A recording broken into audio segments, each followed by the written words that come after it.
क्या हुआ बेटी? यहाँ अकेली क्यों बैठी हो तुम? जाओ बेटी, जाकर दूसरे बच्चों के साथ खेलो, जाओ। मुझे मेरी माँ चाहिए। तुम्हारी माँ ने कहा है कि वो आज आने वाली है। अभी तक क्यों नहीं आई पता नहीं। उस बेचारी को कोई काम होगा, क्या पता। वो आ जाएगी, तब तक तुम खेलो, ठीक है ना?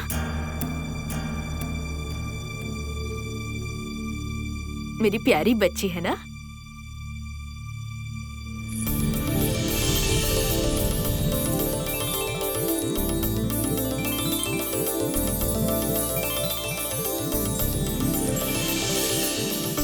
माँ,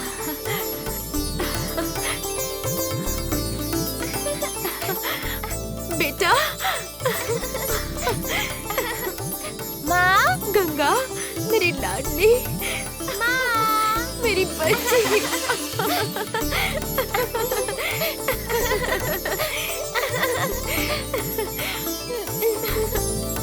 माँ।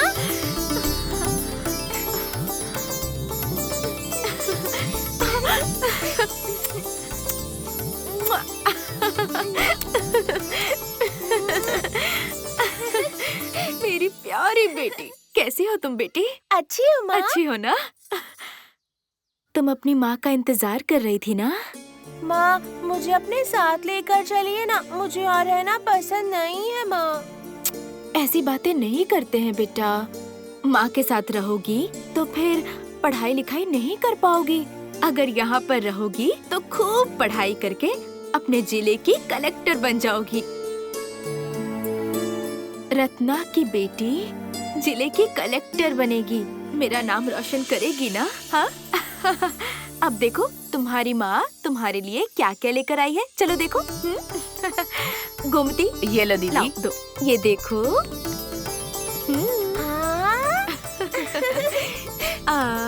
वाह।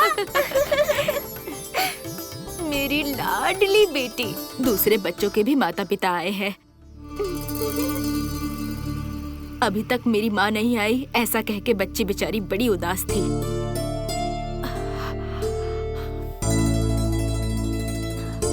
ठीक है, समय पर आई हो ना, अपनी बच्ची के साथ रहो, मैं अभी आती हूँ।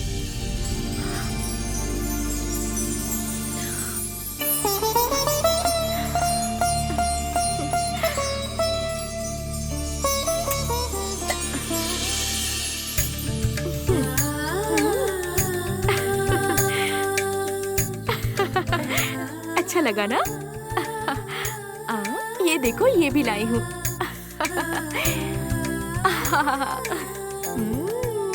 अच्छा है ना?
बच्ची को मैं देख लूंगा, आप बिल्कुल चिंता मत करें।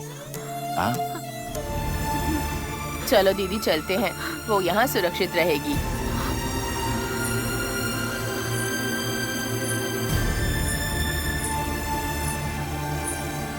गंगा जब बड़ी हो गई और अचानक से जब वो वहां पहुंची तो रत्ना उसे देख के घबरा गई।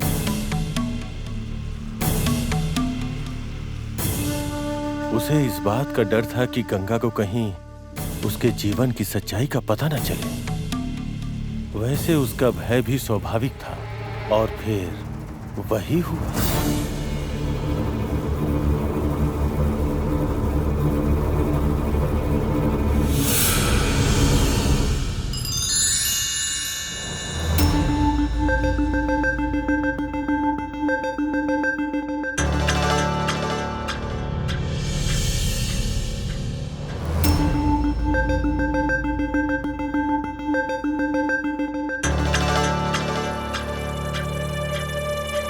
दीदी, आपकी बेटी गंगा हमारे साथ ही है। आपको तो खुश रहना चाहिए। आपका चेहरा क्यों उतरा हुआ है दीदी? वो भी आपके बारे में सोचकर दुखी हो रही होगी। मेरा चेहरा क्यों उतरा हुआ है तुम नहीं जानती? किसी भी पल जमींदार आ जाएंगे ये सोचकर मुझे बहुत डर लग रहा है। मैं ये कैसे जिंदगी जी रही हूँ, गंगा को अगर पता चल जाएगा तो क्या होगा, इसी की चिंता है।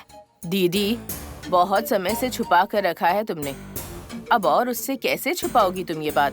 छुपा कर रखना ही होगा। मेरी आखिरी सांस तक छुपाऊंगी। मेरी बेटी के बारे में किसी को पता नहीं चलना चाहिए। गंगा को चेन्नई शहर में भेजकर वहीं पर रोककर उसकी आगे की पढ़ाई पूरी करवाऊंगी मैं। यही फैसला किया है मैंने और ये सब जमींदार के यहाँ आने से पहले ही करना होगा। ठीक है दीदी, तुमने फैसला कर लिया है तो शहर जाने के लिए गंगा को मनाना ही होगा। कैसे भी उसे इसके लिए मना कर तैयार करना होगा। घर के बाहर जो लालटेन लटका हुआ है, गंगा ने उसे अब तक नहीं देखा। अगर वो देख लेगी तो पूछेगी किस लिए है। तुम अभी जाओ और वो लालटेन लेकर आओ।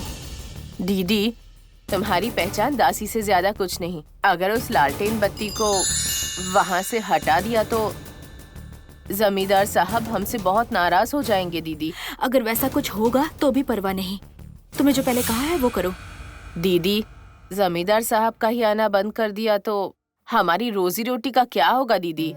अब तक मुझे जो भी गहने जमींदार ने दिए हैं वो सब मेरे पास है और मेरे नाम पर लिख कर दिया हुआ खेत भी है। अब उन्हीं पैसों से मैं गंगा को पढ़ा लिखा कर कुछ बनाऊंगी, यही सोचा है मैंने। ठीक है दीदी, जमींदार आएंगे तो उन्हें क्या जवाब दोगी तुम?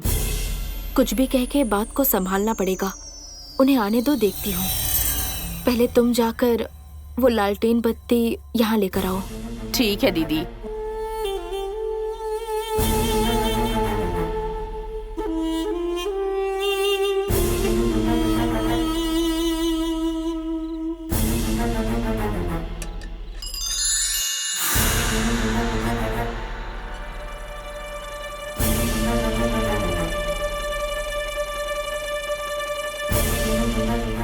दीदी, लालटेन लेकर आ गई। इस पर गंगा की नजर नहीं पड़नी चाहिए, छुपा कर रख दो। ठीक है दीदी।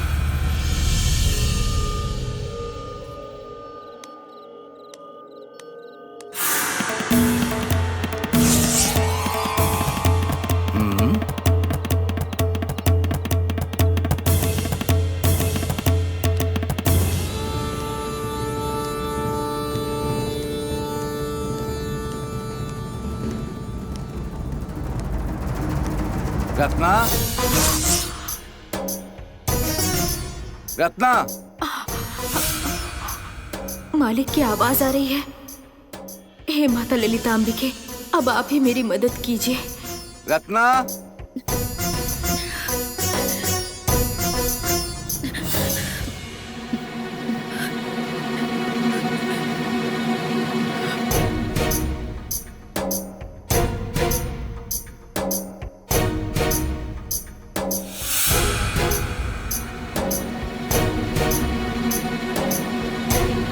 क्यों, क्या हुआ रत्ना?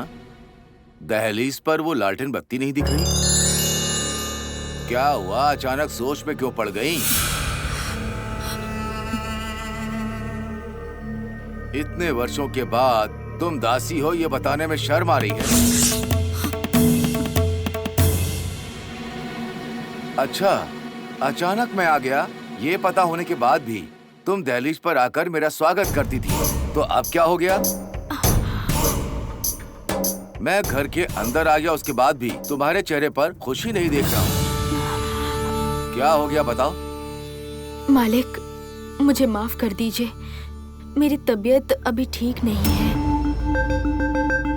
और उसी के लिए वैद्य जी ने मुझे कुछ दवाइयाँ दी हैं।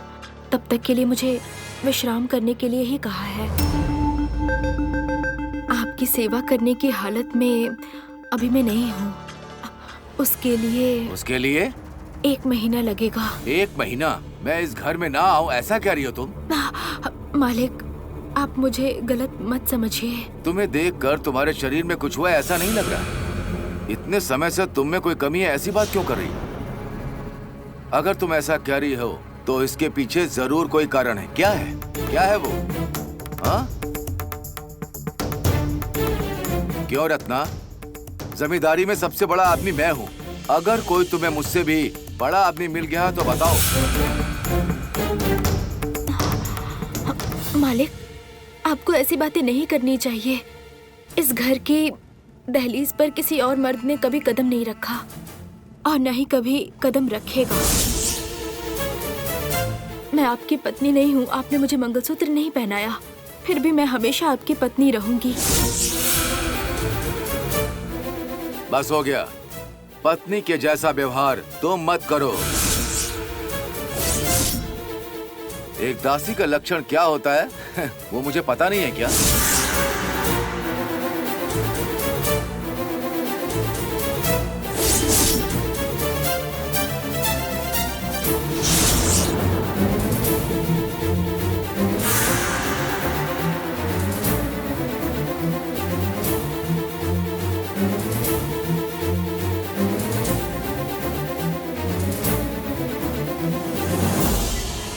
मालिक, अभी कुछ भी मत बोलिए।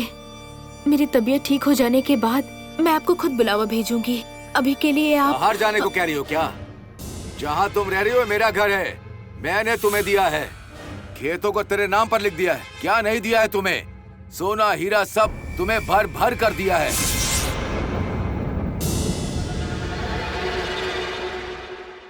जमींदार की उम्र हो गई है तो अब तुम्हें इसकी जरूरत नहीं है। जवानी किसी के वश में नहीं रहती, इसीलिए बाहर जाने को कह रही हो।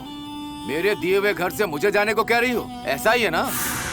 माँ, कौन है ये? और आप लोग क्या बातें कर रहे हैं? मेरी तो कुछ भी समझ नहीं आ रहा। माँ, क्या चल रहा है यहाँ पर?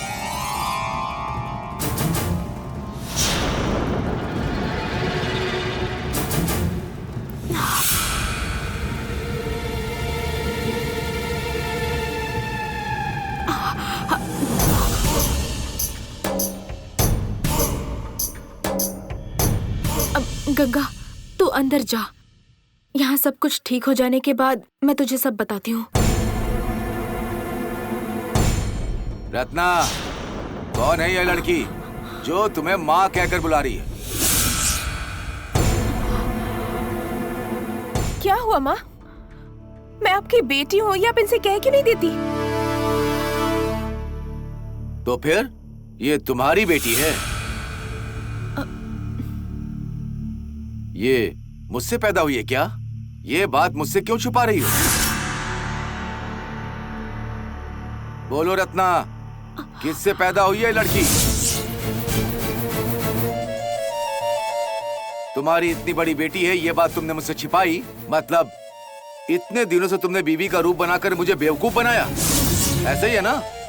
क्यों अब अपनी बेटी के सामने सती सावित्री बन रही हो? नाटक कर रही हो क्या? तुम सती नहीं हो।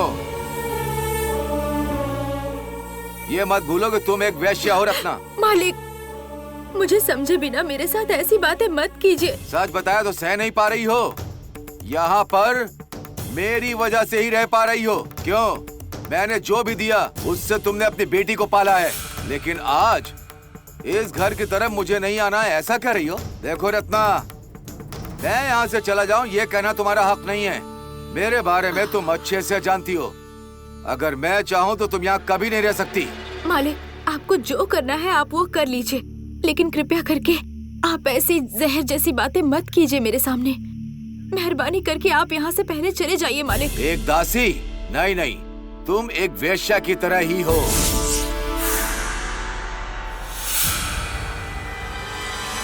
मेरी बेइज्जती करके ऐसे तुम इस गांव में जी नहीं पाओगी।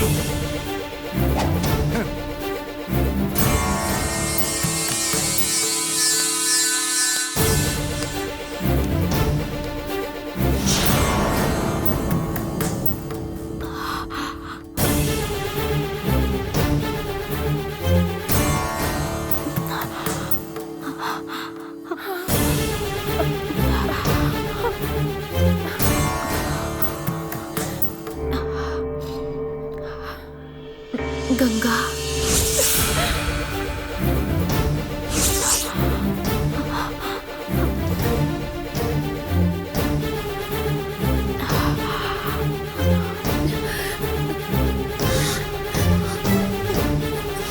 छी, छी।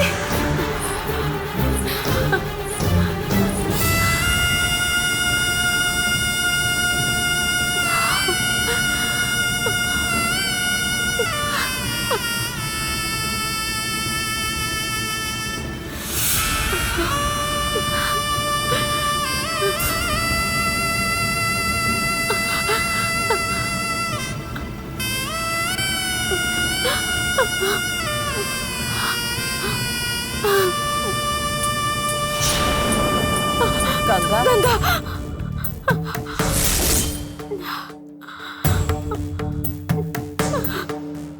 इस गांव में किसी को मेरे बारे में नहीं बताया।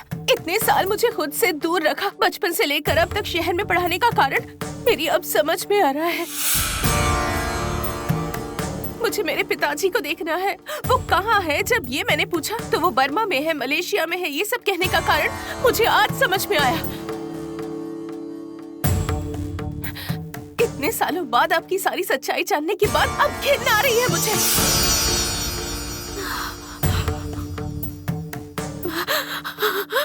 अपनी माँ से ऐसी बातें मत करो बेटी। मालिक को छोड़कर मैंने किसी पराये तो इसका मतलब यही है ना मेरे पिता? उनके इतना कहने के बाद भी मैं आपकी बेटी हूँ, ये बात आपने क्यों नहीं बताई? फिर वो जो कह रहे हैं वो सही है या आप जो कह रही हैं वो सही है? किसका यकीन करूं मैं? आप एक दासी हैं। मैं किसकी बेटी हूँ ये आपको भी नहीं पता।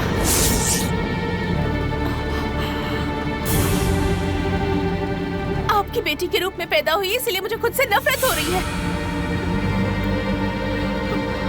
अपनी ही बेटी से अपनी सच्चाई छुपा कर रखी। अच्छा हुआ कि आज ये राज सबके सामने आ गया। सच जानने के बाद अब मैं आपके साथ कैसे रह सकती हूँ? मेरी वजह से आप उनसे दुश्मनी मत लीजिए। मेरे लिए आपको और कष्ट उठाने की जरूरत नहीं है। आप अपनी खुशहाल जिंदगी जी लीजिए। मैं जा रही हूँ। गंगा, रुक जाओ बेटी।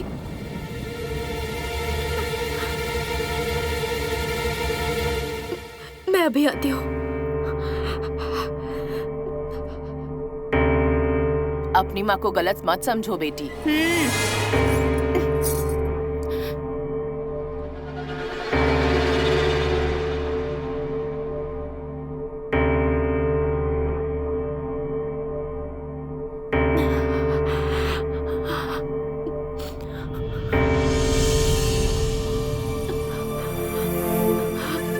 गंगा, ये देख।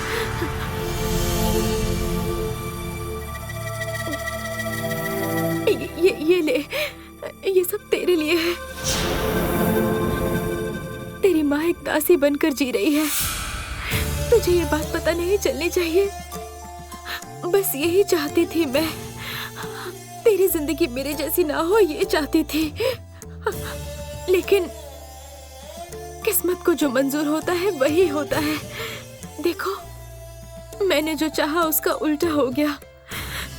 तुम्हें सब कुछ पता चल गया, वो भी खुद ब खुद। लोग मेरे बारे में क्या सोचते हैं फर्क नहीं पड़ता, लेकिन तू क्या सोचती है उससे फर्क पड़ता है। मैं पवित्र हूँ, ये मैं अच्छी तरह से जानती हूँ। लेकिन मेरी बेटी ही मेरा यकीन नहीं करेगी तो क्या करूं?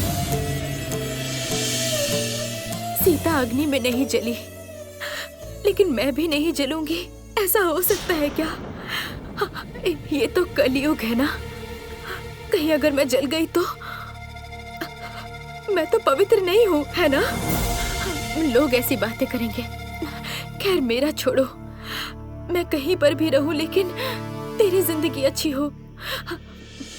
ये ले, तू रख ले।